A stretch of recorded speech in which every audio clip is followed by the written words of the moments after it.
Have you found that overall your sleep is much easier than before? Most of the time you sleep without any struggle.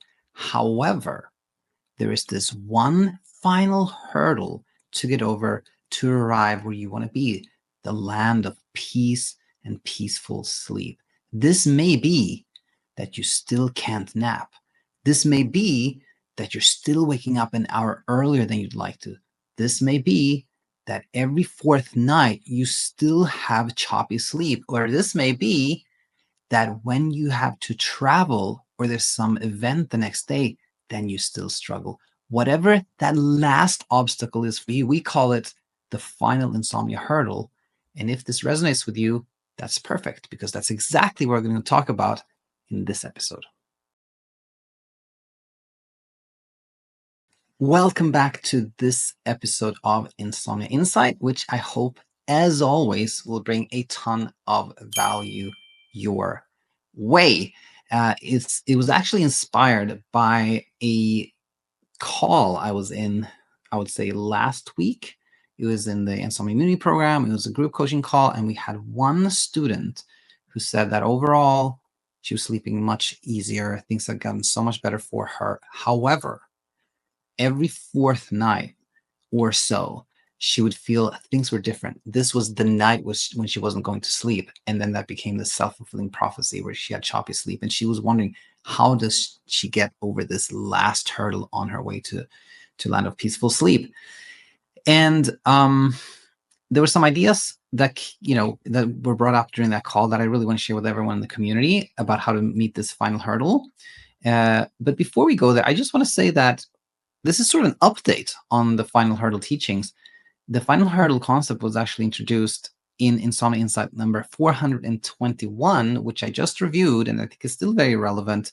And so you might want to check out that one as well. It's kind of like it pairs nicely with this episode. It's similar concepts, but not exactly the same one. So you might want to check out that one as well.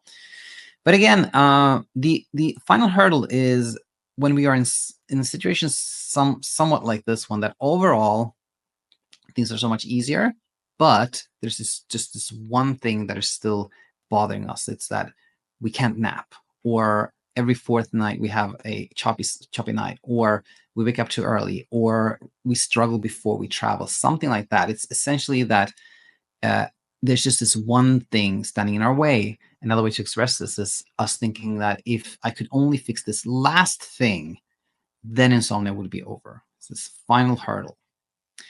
And so in this episode, we are going to divide our class into two sections. We're going to call number one, what maintains the final hurdle, and the second one, how to meet the final hurdle. So pretty nice and easy like that. So let's start with number one, what maintains the final hurdle? Well, experiences like not napping like we did before, or waking up earlier than we used to before, or having trouble before a big event, those are, of course, common during the insomnia journey. They're very much a part of it. Just as so many other things: trouble falling asleep, trouble staying asleep, struggle with palpitations and frequently peeing, or whatever it might be. However, some seems more sticky than others. Some seem to remain longer, and those become those final hurdles. And the question for us is like, why is that? Why do we have these final hurdles? Well, really, the reason that happens is that we have started to ascribe special meaning to certain experience. We have started to ascribe special meaning to naps, or special meaning to sleeping through the night, or special meaning to not having a choppy night every fourth night, or special meaning to sleep before travel. We have started to think that these experiences, or the lack of them rather, is like the final evidence that there is something wrong. And on the contrary, that if we could nap or sleep through the night, or sleep before a night when we have to travel, then that would mean that everything is over, that insomnia is past us, and we have completely left the struggle. And what now happens is that there becomes so much, there evolves so much pressure from this way of thinking. There involves so much pressure from, if I could just nap, then I'd be okay. If I could just sleep through the night all the way to my alarm, then I would be okay. If I could just sleep the night before I travel, that would mean that I'm okay.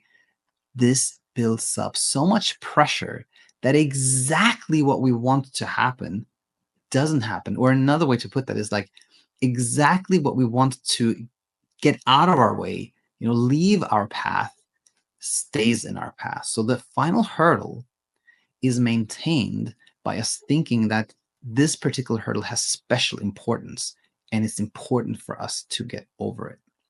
One of the many, many paradoxes in insomnia land. But now you understand it. Now you start to see through the final hurdle, and you can already kind of sense where things are going and how we meet the final hurdle. As always, understanding it just by tuning in here has already led you to see that, you can already surmise from this that when we no longer think that it has special meaning, then the final hurdle dissipates. And that is, I think, the key thing here, that we see that not napping is very typical when we're hyper aroused, when we're stressed, and when we have had a struggle with sleep, right? But it doesn't mean anything if we think of the, being able to nap as the final hurdle, and we're like, we go down to our bed at midday, or on the couch, and we're like, this is it, I have to nap now to get over my final hurdle, and we don't. That just means there was some pressure there. Like the fact that we didn't nap has absolutely no meaning whatsoever. It doesn't represent anything except that, there was some pressure there. Same thing with not sleeping through the night, or any other final hurdle. They have absolutely no meaning, and we don't think they represent anything at all, then that is a big way they just fade out of the picture and become no problem whatsoever for us. Another way to express this is what I had written down, which is, you've arrived at a place where you've left so much struggle behind you, and that's wonderful. That's a great thing. And you may want to ask yourself here, what led you here? What led you from a place where you had many hurdles, many things you were struggling with, to just this one final hurdle? Imagine somebody asking you, like, hey, how did you arrive here? How did you get here? And see that exactly what led you here to a place where there's just one final hurdle is also going to lead you to a place where there's no more hurdles whatsoever. And just imagine that. Imagine somebody asking, like, how did you get here? You're not going to say, well, I found a way to conquer all these hurdles I had before, to jump over them, to grab them and throw them out of the way. No, you're going to say that what led you here was education, understanding, not attempting to conquer or beat or anything, abandoning the fight, acceptance, letting go. That's what led you here. And that is also going to lead to no longer having this final hurdle in your path. It is education. It is seeing that if the final hurdle is there or not, it's something we can't control. Not that we like the final hurdle, but seeing that the more we try to the more we try to push our way past it, the more it's going to be sticky.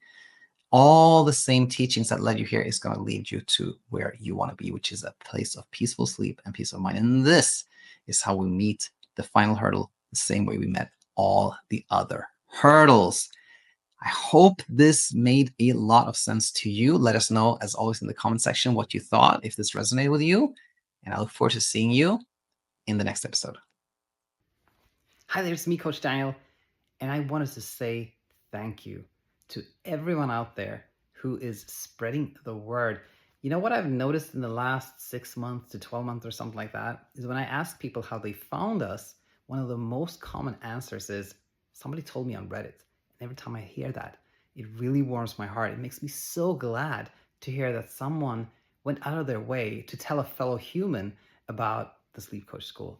If you're one of those people out there spreading the word, I want to say thank you so much. And if you're not, then maybe you'll see an invitation in doing so, or you can simply hit the like button or hit the subscribe button. That alone helps so much. in getting our teachings out there and helping more and more people in the world.